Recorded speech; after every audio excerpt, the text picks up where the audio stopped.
বিসমিল্লাহির রহমানির রহিম। প্রিয় শিক্ষার্থীবৃন্দ, আসসালামু আলাইকুম।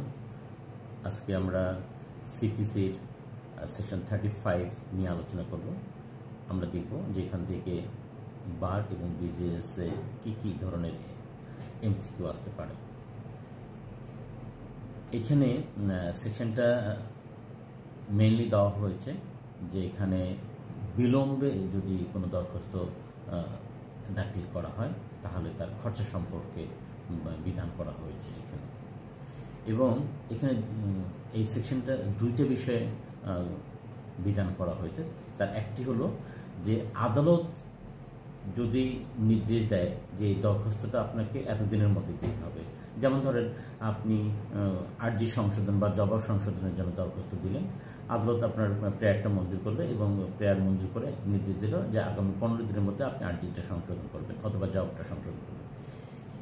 এই যে আদালতের নির্দেশিত সময়সীমার মধ্যে যদি আপনি এই সংশোধন দরখাস্তটা দিতে না পারেন অথবা অন্য যে কোনো দরখাস্ত যেটা আপনি দিতে চেয়েছিলেন সেটা দেওয়ার জন্য আদালত যে সময়সীমা নির্ধারণ করেছিল সেটার মধ্যে যদি আপনি দিতে না পারেন তাহলে সেকশন 35B সিপিসি বলছে যে আপনাকে আদালত 2000 টাকা খরচা নির্ধারণ করতে পারবে। অর্থাৎ ওই যে নির্ধারিত সময়সীমা 15 দিন সময় দিয়েছে, 10 দিন সময়সীমা দিয়েছে, যে সময়সীমার মধ্যে আপনাকে আর্জি সংশোধনের দরখাস্ত দিতে বলছিল অথবা জবাব সংশোধনের দরখাস্ত দিতে বলছিল, কিন্তু আপনি সেই সময়সীমা অতিক্রান্ত হয়ে আবারও এসে সময় চাচ্ছেন যে স্যার আমাকে আরও কিছু দিন লাগবে, আরেকটা নতুন করে দরখাস্ত দিচ্ছে, তখন আদালত বলবে যে না, আপনাকে আগে 2000 টাকা খরচা দিতে হবে, তারপরে আপনার দরখাস্তটা আমি শুনানির জন্য গ্রহণ করব। এই একটা বিধান দেওয়া হয়েছে। আপনার দরখাস্ত মঞ্জুর হবে কি মঞ্জুর হবে না, দ্যাটস অ্যানাদার ম্যাটার, কিন্তু 2000 টাকা খরচা দাখিল না করা পর্যন্ত আদালত এটা শুনানির জন্যই গ্রহণ করবে না। দ্বিতীয়ত এখানে যে জিনিসটা বলা হয়েছে সেকশন 35B-তে,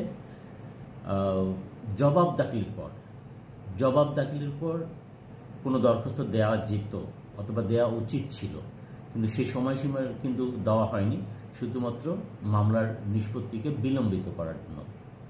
সেকশন 35B বলছে এই ধরনের ক্ষেত্রে আদালত 3000 টাকা খরচা দাখিল না করা পর্যন্ত সেই দরখাস্তটা আপনার শুনানির জন্যই গ্রহণ করবে না।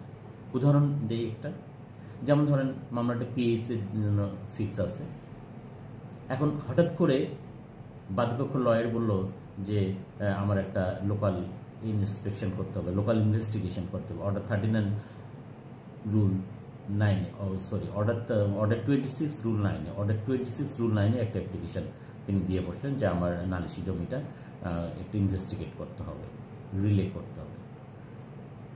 এই ধরনের ক্ষেত্রে সেকশন 35B একটা বাধা হয়ে দাঁড়াবে।